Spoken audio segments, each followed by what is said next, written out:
if you could speak more about what exactly EMDR is, Yeah. and then, we can cover some other things. Sure. So EMDR stands for eye movement desensitization and reprocessing. It's a form of psychotherapy that was developed in 1989. And initially, it showed great promise. They were using it on vets and rape survivors. Hmm. And I'll backtrack, but since that point, it's become, there's been a lot of research using this modality for many other types of traumas and, including, conditions like anxiety and phobias and OCD, addiction, etc. So what EMDR does is I was mentioning before about when somebody's left in condition of high stress for a while, that the brain is doing something different with that experience and that memory than when it does during ordinary day-to-day life, where there's, maybe some stress, but you're not bumping out of this window of tolerance. So if people are left in conditions of high stress for a while, they might end up very hyper aroused. The effect on the nervous system is to be very hyper vigilant. You can be very reactive, irritable, flashbacking. You can also go into hypoarousal, where there's just a dampening in the nervous system after being in such high arousal for a long time. The brain can't take it, and it kind of dives into hypoarousal, which is where people are flattened or What does flattened mean? They're like, they'll talk like this. They can't access anything, like their life force kind of isn't there. They could dissociate or feel very numb. It's what happens. It's a coping strategy that's hardwired in our nervous systems. When you can't fight the threat and you can't get away, fight, flight, then the next, and children are often left in that position. They can't leave home. And so the next option is freeze. And that freeze state is a survival response. Like, if I don't feel, this is not a conscious thought, it's what the brain does. If I can't get away, I can't fight off the threat, I'm just going to be like playing possum or disconnected from my feelings, even from the knowledge of what's happening to me and from my thoughts. Right. So what happens is, when somebody's experiencing a traumatic event in one of those states, the brain holds it in a maladaptively stored form. And what is that? Our brains are hardwired to bring experiences to as adaptive resolution as it could be. It does that. Anything that is coming at us, we experience thoughts related to it, feelings, images, if there's smells, particularly, and we make sense of it a certain way. So a child, for example, who's abused, who can't get away, who can't fight, obviously their child.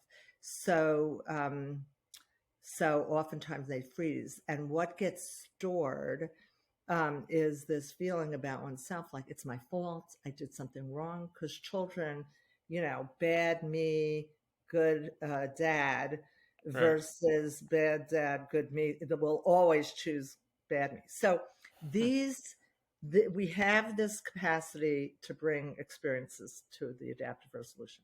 But when we're in the conditions of trauma or high stress, there are stress hormones that are searing through the body, like hundreds of them. Okay. The most common that people know about are adrenaline and vasopressin and norepinephrine. But what happens is, when there's this much activation in the nervous system, that natural capacity for the brain to process through experiences gets blocked.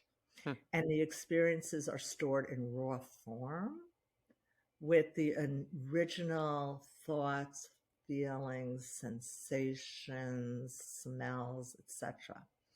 And when they're held in that raw form, they can't get to any other information or experiences that they know.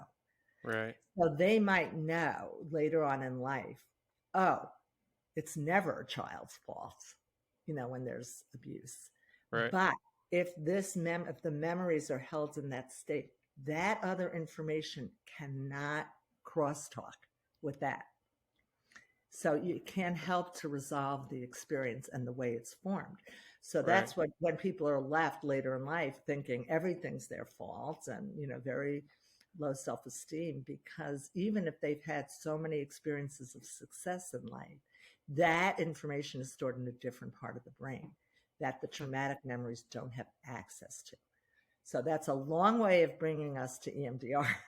Right. What EMDR is really good at is locating the memories that are literally stuck and stalled. And EMDR helps to, in a very safe way, because you don't want to re-traumatize patients. Right. It helps the patient to light up that memory with the attention, thoughts, feelings, etc. And then it adds bilateral stimulation. So what bilateral stimulation is it started out as saccadic eye movements. Oh, right. Where you have, yeah, exactly. You have the patient follow your fingers so that the eyes are moving from corner to corner. And that's Right. the part that people originally thought, what is that hypnosis? That's so weird. Why does that Right. help? But in fact, there's a lot of science and there's ongoing research. What the eye movements do is they actually de-arouse the brain. They calm the brain.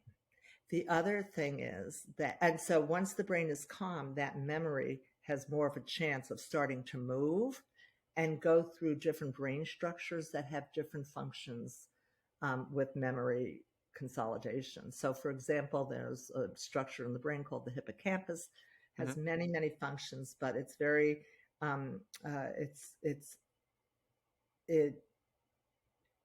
it's very much about memory and stamping memory and passing on what's necessary to the next structures of the brain. But for example, the hippocampus tags memories with time. And so if a memory is stuck and not able to reach the hippocampus for the hippocampus to do its job, the memory is stuck in trauma time. It doesn't know that happened. Right. When triggered, it feels like that is happening to them all over again. Right. So let's say there's a relationship between two people, and one of the partners had been traumatized from their past, and then these two people are having just a run-of-the-mill argument. The traumatized person may act like they're in that same traumatic field because that memory of reference comes up, and then they may shut down or freak out. Or is that accurate? Right, exactly. And they're not necessarily conscious of what's gotten triggered, but they're Wow. acting as though they're acting in response to the memory because the fight triggered something off. Maybe a look on the face, on the partner's face, that was reminiscent and stored. Remember I said images are stored? And or a word that they said or the way that they talk. And all of a sudden they're responding in whatever way the memory is stored. So it could be stored with a lot of fear. Right. Or it could be stored with the impulse to hit, even that, but even though that wasn't allowed to happen, but that motoric response. So that's a really good example.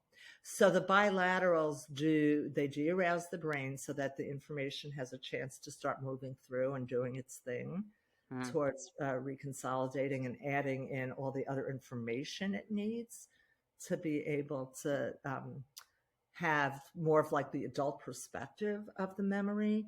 And it also taxes working memory. You can't hold on to more than a certain amount of memory, chunks of memory. So if you have to think about the memory and follow the fingers, or do another task, it automatically starts to de-intensify the images. Sometimes they start to fade. Many other things could happen. And finally, there's so many hypotheses and theories about why these bilaterals work, but one important one it comes out of sleep research. And when people are doing the psychotic eye movements, and you look at brain imaging from both REM sleep, people who are in REM sleep, and people who are doing the trauma treatment with the bilateral stimulation, the brains are in the same condition. And what do we do during REM sleep? We process. We Wow. process the day residue. We process anything we weren't able to kind of tackle during the day. And also, you could think about that nightmares are usually associated with trauma, and they're having a hard time getting processed. So the brain is Right. trying at night too to do Right. that. And so you've seen So EMDR help a lot of people like completely emotionally disconnect from these traumatic experiences? it's not that they disconnect. EMDR does not erase memories. Or maybe What it puts the memory in the past? it puts the memory in the past. Like you can think about the foreground and the background of Right. things in your life. With trauma, it's like this. Okay. With processing, it goes back here. So you know it happened, but you feel more settled with it. Why? Because what happens is whatever you're feeling fits. Like if you lost a child, right? Mm-hmm. It's never going to be that when you think about it, you don't get sad. But you know, EMDR will help. Like you don't get lost drowning in a river of sorrows all the time. If you felt helpless and guilty Right. somehow, and that's how you made sense of it, but it's not accurate. The brain straightens you out on Right. it. So that's the beauty of the hardwiring of the brain. So EMDR really capitalizes on that innate capacity for humans to heal. Okay. And when you do sessions worth of having the memory, doing the bilaterals for certain strategic amounts of time, you have people stop. What's happening is the brain starts, once it's moving again, it starts to link by association.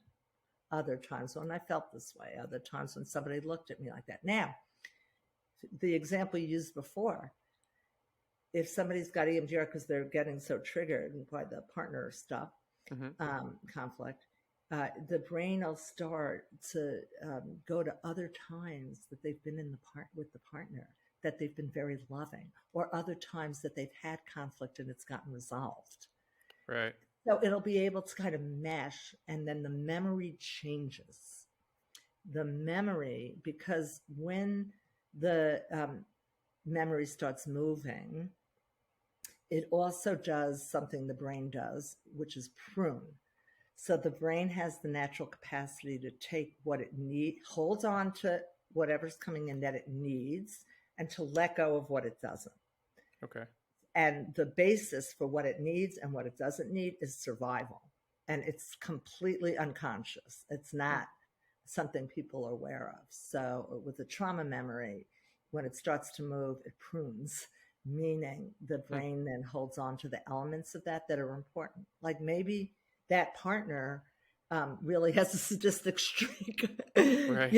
and it's not a trigger. It was a trigger plus. So it doesn't let you go to la la land, you know what I mean? But it also lets you integrate everything else that you know with Right. that.